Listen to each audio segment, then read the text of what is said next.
You're looking at a $100 bill, just a simple piece of paper with some ink on it. In most places, this might buy you dinner for two, a decent pair of shoes, or maybe a premium phone case. But believe it or not, this exact bill bought me an entire motorcycle. Not just any motorcycle, but what might be the cheapest running motorcycle in the entire world. I spent 3 months scouring the darkest corners of the internet. I explored marketplaces from Bangladesh to Brazil, navigated websites in languages I couldn't read, and haggled through translation apps with sellers who thought I was crazy. What I found will absolutely blow your mind. I dove into forums where motorcycle enthusiasts traded secrets about hidden gems. I learned about models that never made it to Western markets. I discovered entire categories of ultra-lightweight motorcycles built specifically for developing economies. Machines designed to be affordable and fixable with basic tools. But let's just say this adventure got a lot more interesting than I bargained for. The journey from buy button to actually riding this thing? That's where the real story begins. Walk into any motorcycle dealership today, and reality hits you hard. Even the most basic new bikes start around $4,000. Used ones, you're still looking at $1,500 minimum for anything that actually runs and won't leave you stranded. At least that's what conventional wisdom tells us. The motorcycle industry hasn't exactly embraced affordability. Between advanced electronics, emissions requirements, and marketing that pushes bigger is better, finding truly budget options in the US has become nearly impossible. But I had a crazy idea. What if we threw conventional wisdom out the window? What if we looked beyond the usual suspects? Beyond eBay, beyond Craigslist, beyond our borders? What if the world's most affordable motorcycle wasn't where we were told to look? I started with the obvious places: Facebook Marketplace, OfferUp, even local penny savers. Nothing even came close to my $100 target. So I expanded my search radius, then I expanded it again. Eventually, I was looking at listings halfway across the globe. I learned that in countries like Vietnam, Indonesia, and parts of India, motorcycles aren't luxury items, they're essential transportation. The market there is entirely different, with manufacturers building bikes specifically designed to be ultra-affordable. I dove into international marketplaces, translating pages from a dozen different languages, joining obscure forums where members posted in English only once every few comments. I messaged countless sellers, most of whom were understandably suspicious of a foreigner trying to buy their old bike. Most leads were dead ends. Some were obvious scams. 100 for a brand new Honda? Yeah, right. But then, there it was. A listing on a small classified site based in Southeast Asia. A beat-up but complete 100cc motorcycle for the equivalent of $120. The photos weren't great, but I could make out enough details to see it was at least all there. After some back-and-forth negotiation through a translation app, a comedic exchange I wish I'd recorded, we settled on an even $100 transferred via an international payment service. Now, getting it here? That's where things got interesting.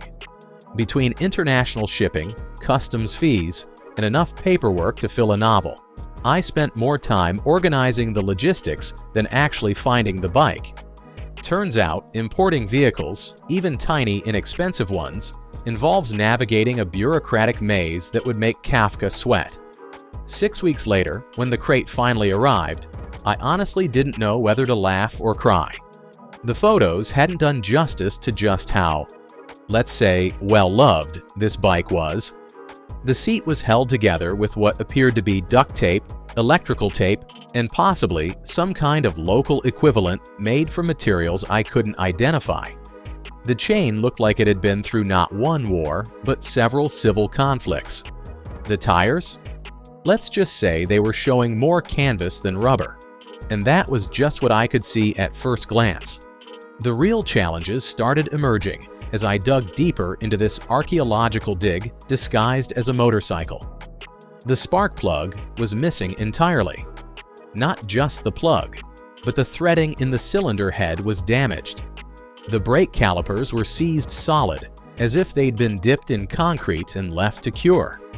The wiring harness resembled a plate of electrical spaghetti that had been tossed against a wall and then partially chewed by something with sharp teeth. And the engine? The oil I drained out had the consistency of molasses and the color of coffee grounds. Based on the sludge inside, this engine hadn't seen fresh oil since flip phones were cutting-edge technology. Then came the paperwork nightmare. Turns out, getting a title and registration for an imported motorcycle that's older than most college students isn't exactly straightforward.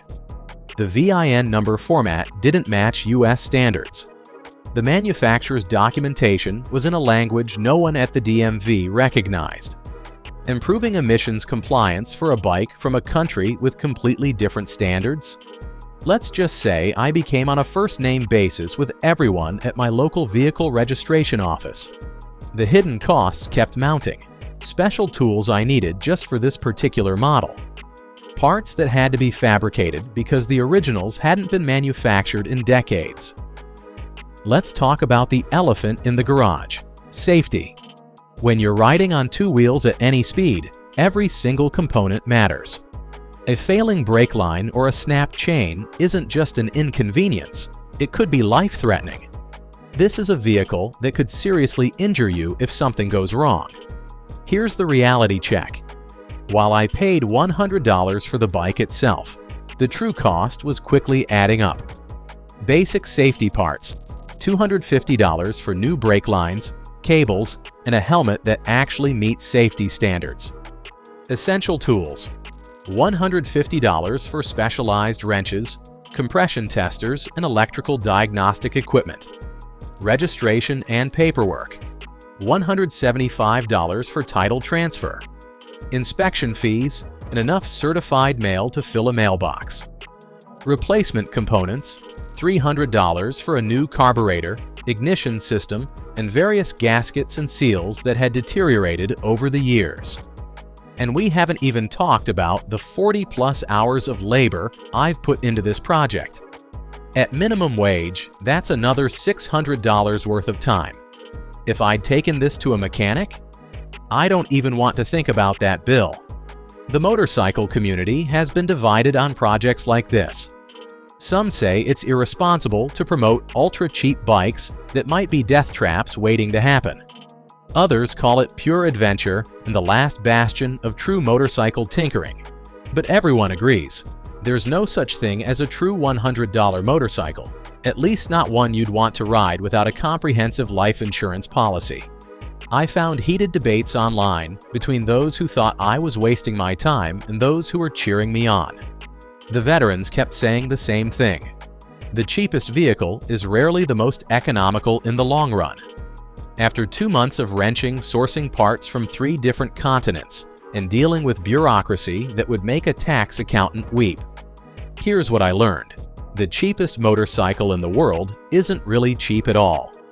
But that doesn't mean this journey wasn't worth it. Total investment: $975 and countless hours of work.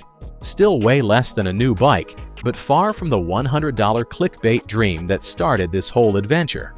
The bargain I thought I found ended up being more of a down payment on a project that consumed my life for a quarter of a year. Want to find a legitimate budget motorcycle without turning your garage into a rehabilitation center for neglected vehicles?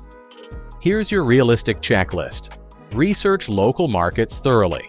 Often the best deals never make it online and are found through word of mouth. Always inspect in person when possible. Photos can hide a multitude of expensive problems. Budget at least 3 times the purchase price for repairs, registration, and safety equipment. This is the rule seasoned buyers live by. Join local motorcycle communities for support. Their knowledge can save you from costly mistakes, and they often have spare parts. Learn basic maintenance skills before you buy. Knowing how to assess an engine can save you from taking home a glorified paperweight. The good news: after all that work, she runs. That moment when the engine finally caught and settled into a steady idle. I'm not ashamed to admit I let out a cheer that probably alarmed my neighbors. Despite everything, this project taught me more about motorcycles than a dozen YouTube tutorials or years of casual riding ever could. Was it worth it? Absolutely.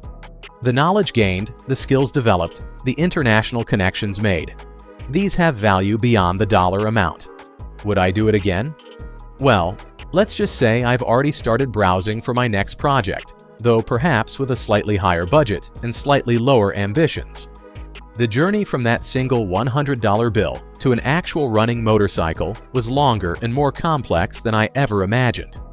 It wasn't just about finding a cheap bike, it was about learning what makes motorcycles tick, understanding global markets, and pushing my own mechanical abilities to their limits.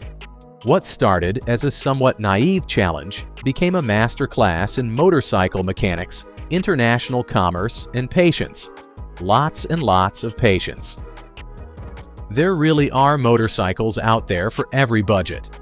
Just be honest with yourself about what budget really means. That $100 motorcycle might actually be a $1,000 motorcycle in disguise, waiting for you to discover all its hidden needs. I want to hear from you now.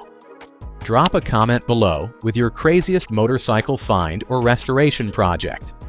I know some of you have stories that could top this one. Was it worth it? What unexpected challenges did you face? What would you do differently?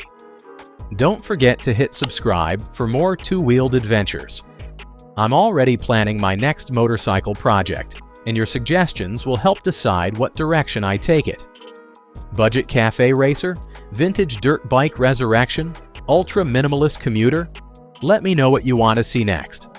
Remember, sometimes the best adventures start with the craziest ideas. Just make sure you've got a good backup plan and maybe a reliable bike in the garage for those days when your project bike decides it's not in the mood to cooperate. Thanks for coming along on this journey. Until next time, keep those wheels turning, even if they're attached to a bike that costs less than your phone case.